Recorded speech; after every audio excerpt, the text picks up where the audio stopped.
Let's talk where the people buy art and its different places in the past, in present, and in the future.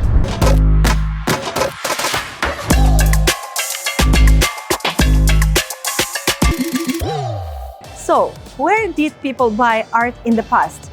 Actually, there were no galleries in the 17th or 18th centuries.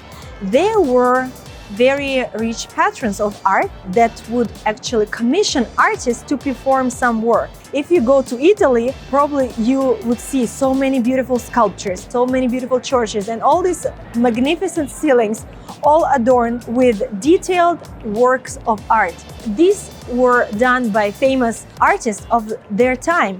And these were artists by hire. They could not really express their artistic freedom. So then, gradually, everything started to change. In the end of 19th century, the realism that was prevalent, because there was no photography. So it all started with private, very wealthy business people who had beautiful homes or some public buildings that they needed artists to come and to adorn those buildings with art. They were more and more art lovers. And say in the end of 19th century in France, there was new movement born. Realism that was prevalent beforehand changed to Impressionism. And believe me, these Impressionists, they were taken as unusual people of their time. There was so much criticism because it was new style and not everybody was understanding it. So the Impressionists, one of them is Van Gogh.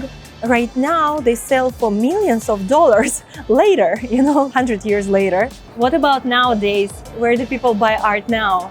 Well, there is a rise of art fairs. People like to go and visit multiple galleries under one roof. And then it's a fun process to go to Hong Kong or to Miami or to Art Basel in Switzerland. But of course, there are local galleries. There are a lot of professional commercial galleries that are prevalent in large cities like New York, London, Paris. And then all the small cities also, they have their own art shows or galleries. But we also live in a digital age. For example, with the rise of internet since 90s, it grew a lot.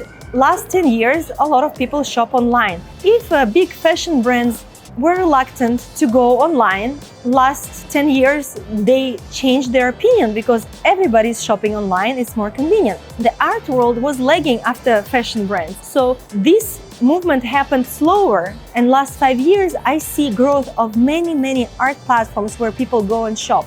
Of course, it is very nice to see artwork live, to see its texture, to feel its size, but big majority of the art is also happening online.